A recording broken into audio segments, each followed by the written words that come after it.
Hey guys, welcome back to another video. It's your man Jay. It's time to talk about it again. I've had this device for about 5 months or so, going on 5 months, and it has been just amazing. This is the device that I use that I keep going back to no matter what phone I'm reviewing. Or just using for that matter. After the review phase, that first, I give a phone 2 weeks to a month of continuous use, and then I have to move on and get back to somewhat of a primary device and move that device to a secondary to keep it going. But this device right here, the OnePlus 13, has been a problem for me for other phones. I mean, I have the Galaxy S25 Ultra, folks. That is considered by some, and the phone I'm recording with, which is the iPhone 16 Pro Max. These two phones off camera, they're considered to be some of the best. And I won't forget, let me bring it in here because I do have this phone, even though I don't talk about it a lot and use it a lot, the Pixel 9 Pro XL. So having said that, and again, I'm recording with my iPhone 16 Pro Max. Having these phones right here and having the OnePlus 13 sit amongst these, OnePlus has really come a long way. It really has, man. And I'm more impressed than a person could possibly imagine with what they're bringing to the table. These are some great phones. The phone I'm recording with, an amazing phone. But something about this particular phone, and I think it's predominantly in the hardware that draws me back to it. It is if you're going to have a big phone, this is one of the best feeling bigger phones to hold in the hand.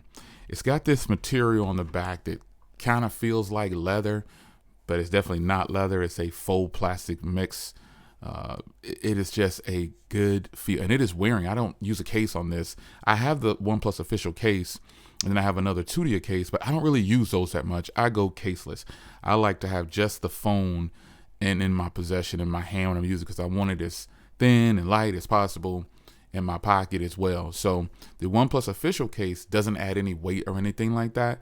But still, I just want to have it bare bones because I love the way this texture feels. Now, when you compare that next to all the phones I just mentioned, they don't have this kind of material. They don't have it. It just doesn't. They're not doing it, and I think maybe they should, because this is one of the best feeling phones in the hand that I own to date.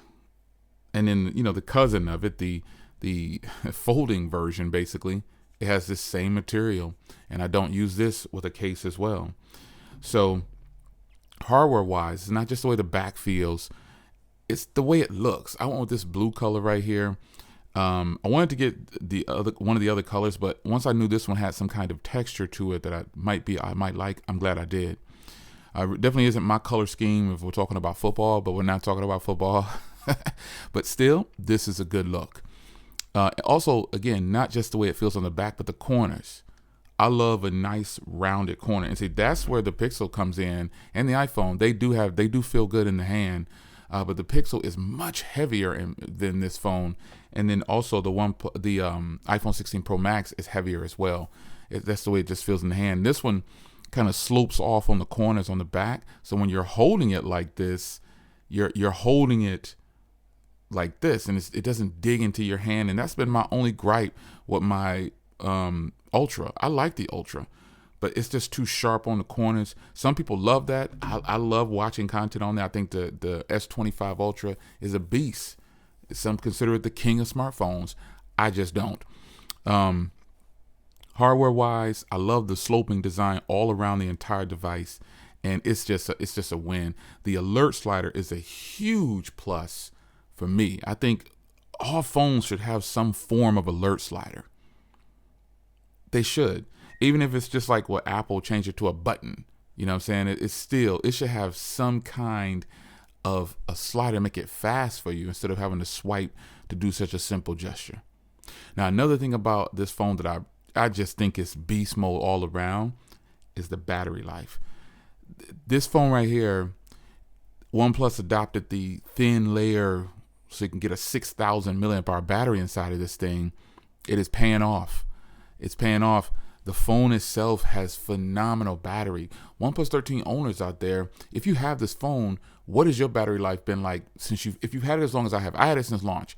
So if you had it since launch, How's your battery been?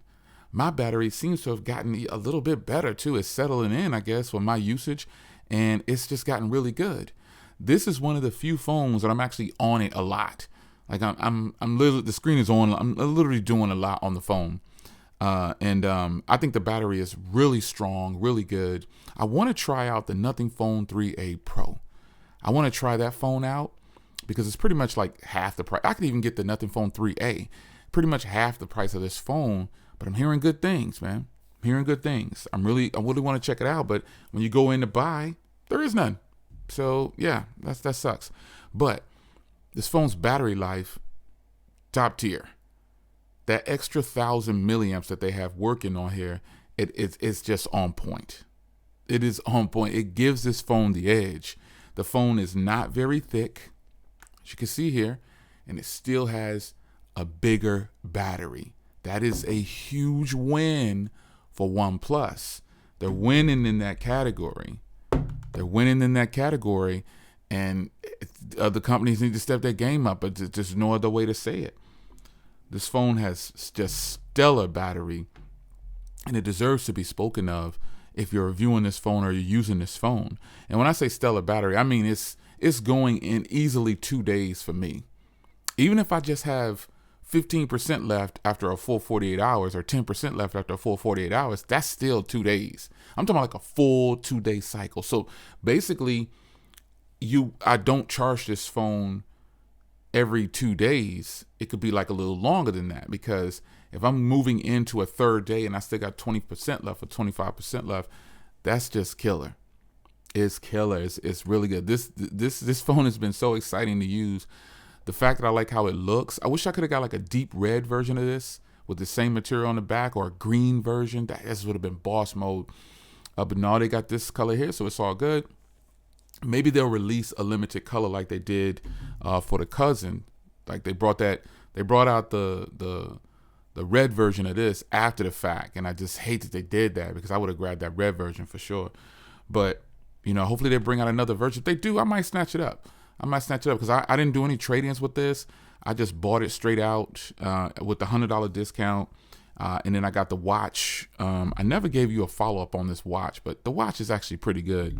But it's in the end, it's just a smartwatch. It doesn't do anything spectacular, but it does have decent battery life. That's my review on the watch. Strong battery life. Screen is beautiful. Hardware is decent. I don't like the band on that watch. But overall, that band could be changed, but it's just a smartwatch. And right now with smartwatches, that's pretty much, they've gotten so good that, they're all pretty much starting to balance out. And I can also say the same thing for phones. And so when it comes to phones, I'm only now pretty much talking about like a few things, like battery life, software. I don't really touch on that too much because everybody has a preference. And I think OnePlus has gotten to the point where they've always been known for customizations. So this isn't anything that's new, but it's stable, man. It's stable. It's stable software. So I don't know what else I could say about that. I haven't had any problems with the software. Nothing. I'm using this on Visible and I'm using it on Mint at the same time. I just have my eSIM turned off, but yeah, I got 2 SIMs in it. I got an eSIM and a physical SIM in here. And on Mint Mobile, it's beautiful. On Visible, it's beautiful. I even have my Fi account, and it's beautiful. No issues whatsoever.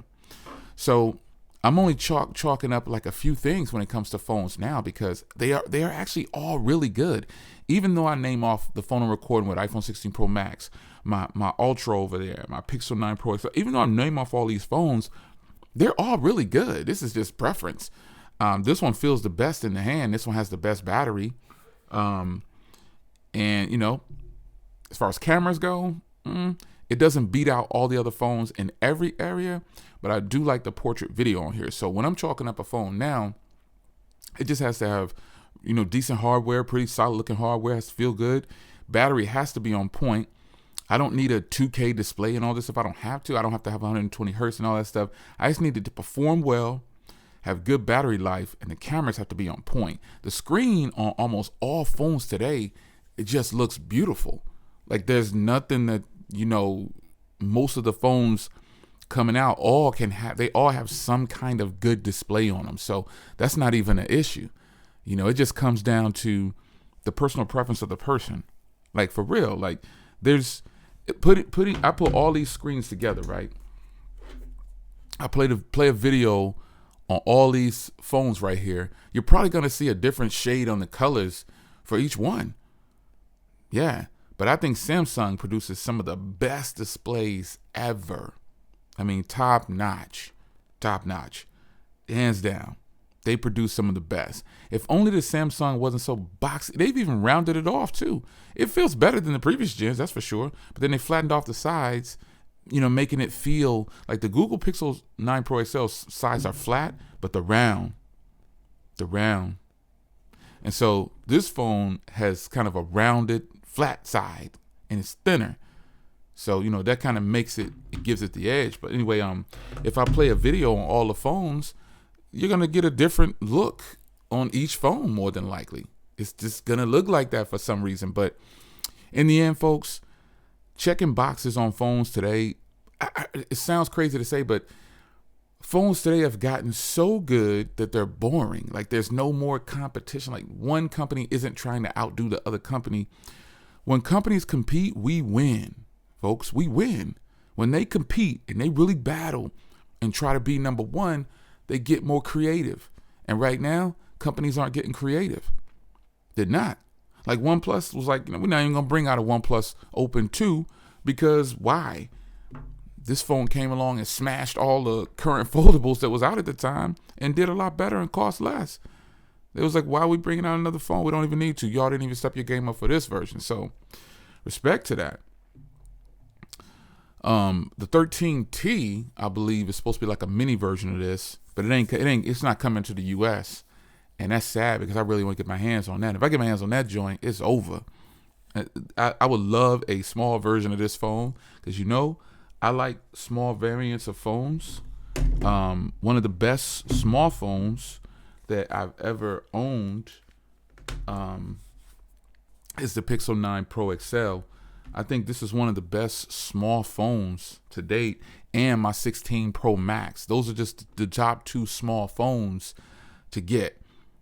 I just wish Google hadn't have gone with these polished sides and stuff like that. But other than that, this is a beast mode phone. And I'm using my 5 SIM card in here at the moment. But yeah, man, a 13T, that's gonna be fire. Like that's just gonna be a hit. I got Rinky cases on everything. I mean, like it's wild. Like I keep Rinky cases on everything. It's like they're everywhere. Rinky cases. I can't pull out my iPhone because I'm recording with it, but I got Rinky cases on everything when I want a case. Shout out to Rinky. But yeah, man, it's not much I can say about phones today. They've kind of plateaued, if you ask me, and I know because I review smartphones. And then when I start to get a little bored, the import game is strong. Like I brought you a whole series. I got more import stuff coming for you. There is a link in the description if you want to grab the latest. The giveaways are still going on, folks. Lots of people are still entering the contest and giveaways and stuff like that. So the link's in the description. It's always in the description. So check that link in the description. Get in, get your entries in. And I think you'll be happy. Congrats to all the winners too, by the way. So yeah, man. But the 13T, if it drops, if it ever comes to the US, I'm on it. If I can import it, I'm gonna get it. I gotta see a smaller version because I know it's gonna make me love this phone even more. That's just real talk. Real talk. This phone is, I said in another video, I think 2 months ago, this is going to turn, a little over 2 months, this is going to turn out to be the phone of the year for me. I know it is because I'm putting it against some beasts, and I keep going back to this phone right here based on those few things. I love the portrait style video on here. I love the battery life. They all perform great. You know what I'm saying? So it's just going to come down to your preference on cameras and stuff like that. And this phone costs less than the other phones, and it does a little bit more. It's better in some areas. How can you hate it? It's your man Jay. Which version of this do you have? Which color do you have? Are you ready for the 13T? If it hits the US, I hope it hits the US. I so hope. I'm gonna be quick draw with the order. I'm on. Even if it comes next year or whatever, and they release it as the 13 mini or whatever, I don't care. If they release a smaller variant of this, meaning like 6.1 to 6.3, it's on. It's on. It could be a 6-inch. I love the smaller form factors. It's your man Jay. Hope you guys enjoyed, and I see you in the next one. 13 crew, where you at?